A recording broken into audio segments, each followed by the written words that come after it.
take us through the thought process on being in on Tyreek Hill?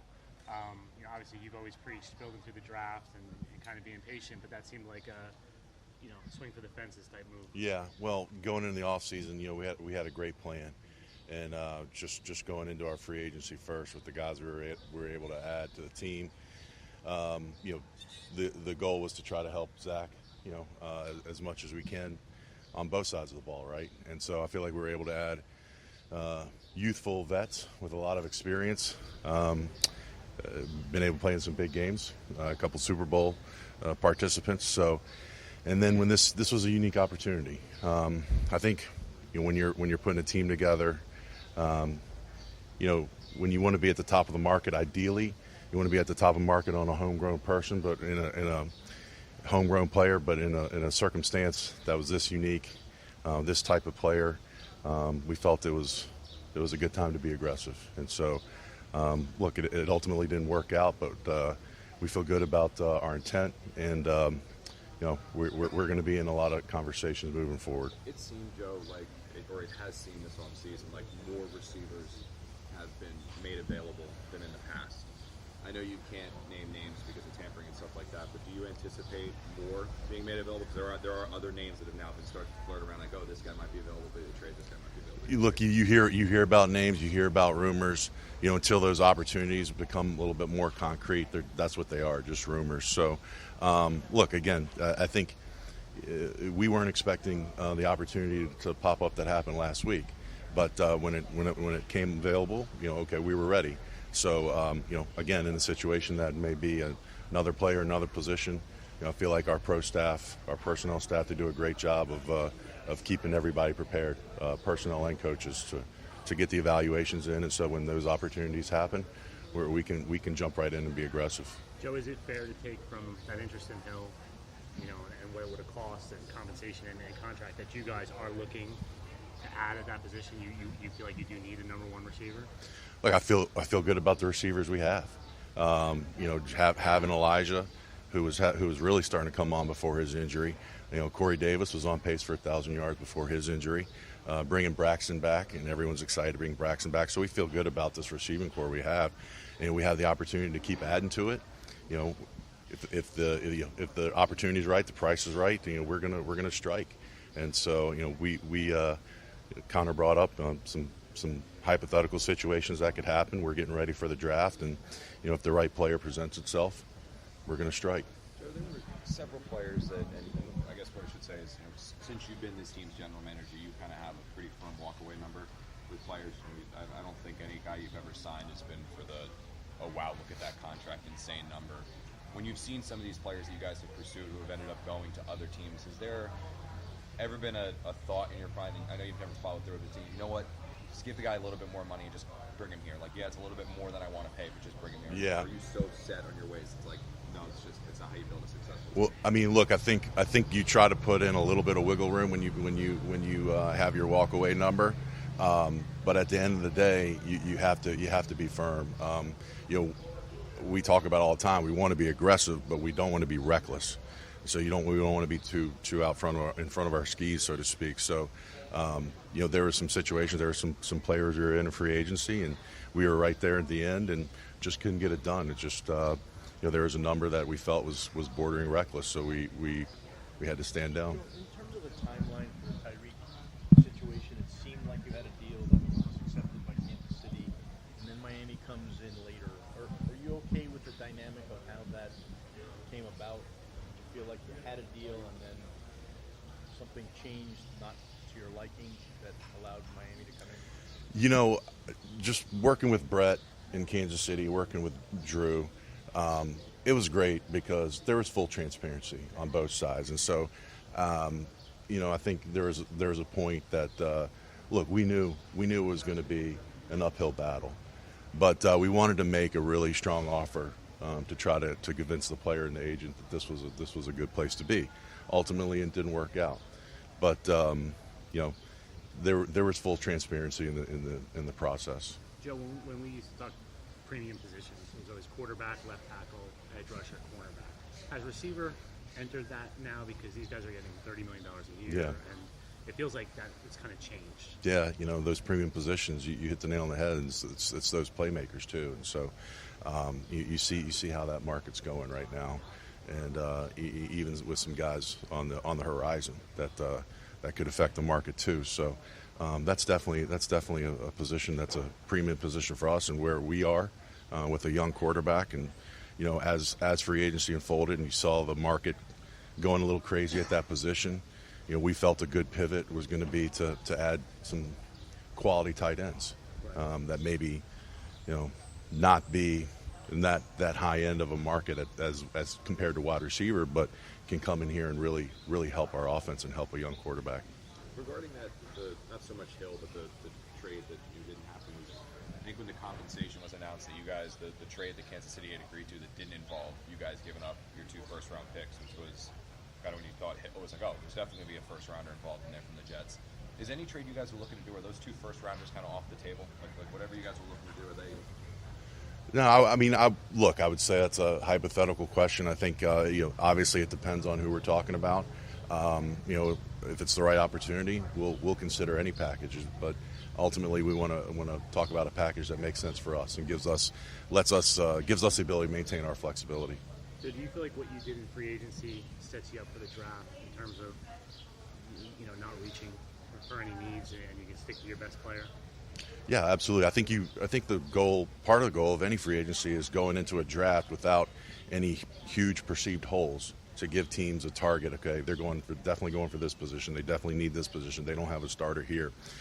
So I think what we did, we're able to get Lakin, be able to get DJ Reed, Whitehead, the 2 tight ends, Solly, and bring Nate Shepard back.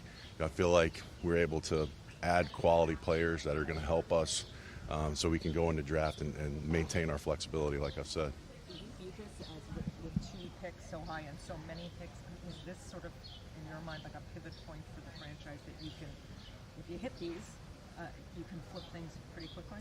Yeah, so this will be my 3rd off season with the team, and I feel like every off season, you walk in with a plan, working with coach and Woody and Christopher and Jaime, and you're trying to put the best plan available. So you feel like, okay, we're going to come in this off season and really upgrade the team. Obviously, so there's pressure every off season, but obviously this year, having 4 picks in the top 38, we do this the right way, it could really be special. So, and where we set ourselves up with free agency and the opportunity here with these top 4 picks, it's, again, a huge opportunity for us. So big picture-wise, you guys were pretty honest going into last year that you were young and you were looking for development. Where are you now, entering 2022? I know you still have a draft to do, but where do you feel like program-wise you are in terms of building this thing? Yeah, well, I think we're still young. Having two years worth of draft guys on the roster, and getting ready to add right now 9 more young guys. But being able, like I said earlier, to bring in some quality veteran free agents that are still young, that are still in their prime, and have played in championship moments, to really add to these young players and help this entire locker room grow and develop. And then just going through what we did last year, playing all the young guys, knowing that there was going to be some bumps along the road, but hoping that the payoff starts now, with this year moving forward. Do you feel like if you get this draft right, this team should be playing meaningful games in December? Absolutely, we need to be playing meaningful games in December. I think with where we were, and I think with a couple of the moves we made recently, we expect to be playing in a lot more close games, and that's why if we're going to be playing in close games, it's important to have a good kicker. And so signing Zuerlein, bringing Eddie back is going to be a nice competition there, and hopefully they can be a big factor for us in some of these tighter games that we play next year. The 2020 class, Joe, especially Mekhi and Denzel, rough seasons last year, injuries and other things. What are your expectations for them when they come back in the spring? What are you looking for from them? Yeah, my expectations are high. Just checking in with their agents and seeing some of the videos that they forwarded me, see how hard they work, and I'm excited for all of it. Not just Mekhi and Denzel, but Jabari, Ashton, Bryce, all the guys coming back from the 2020 and 2021 draft, get them back on the field, and with the new players we added. So look, we're very optimistic on all these guys coming back, and I talked about it at our end of season presser. A big focus for us, and I don't think this is breaking news, but great teams, teams that are in the playoffs, they keep their good players healthy, and so that's going to be a huge focus for us is keeping those guys healthy and keeping them on the field for those December meaningful games. Take a couple more. With Mackay, I know Robert said you're competing at the left tackle spot, but are you operating as if Mackay is going to be one of the two starting offensive tackles next year? Because I know with the draft, you guys are picking number 4. There's going to be an opportunity possibly there to add another offensive lineman who can contribute at the left tackle. So how are you approaching this year with Mackay? Yes, we are operating like Mackay is going to be one of our 2 tackles. And, that's our expectations that he's going to come back ready to roll. And, I know he's fired up to get back on the field and compete. And also, we have George. We feel good about the tackle group because we have George. We brought Connor back, who's played in games for us. We brought, Chuma's in his final year, his rookie deal. So we have four tackles on the roster that have played and started games for us. So, feel great about our tackle situation in general. What's the next step for Zach, and how much do you think is going to help him to have those 2 tight ends that you brought in? Look, I think when you have a tight end, quality tight end, it's a great security blanket for a young quarterback. Haven't seen it in the past with other teams. So when you have two guys, and obviously we're excited about the guys that we have on the roster too that are still young and developing. But when you bring CJ in, who is a culture guy, bring Conklin in, who I think was top 10 in tight end explosives last year. It just gives you more options for a young quarterback that can work the middle of the field for us. How much better, Joe, do you think this coaching staff will be? You had a lot of guys, first-time coordinators, first-time position coaches, first-time head coach. How much do you think they'll be better this year? Look, I think everyone's going to be better in year 2 than they were in year 1. I like to think that everyone in general is better in the second year of their job than the first year of their job when you're just trying to figure things out. And like I've said before, like Robert's brought in an unbelievable staff of teachers and leaders and motivators. And so I know that there's complete buy-in from our players. And so I feel great about the staff that Robert's put together. Anything else? Does Mackay, you said he's one of the tackles. Is there a possibility he'd go right and George would go left? Yeah, I think Coach has brought that up. There is a possibility that George will be left and Mackay will be right. But again, I expect both of them to be in our tackle group. When we talked to Robert yesterday, he was saying a lot about how much he values pass rushers. Like he wants pass rushers. We've talked to you over the last 3 years, and all you say is offensive lineman. He said it's a bare knuckle fight in the war room, and you're sitting there who's winning. Oh, shoot. You know what? I think we all win.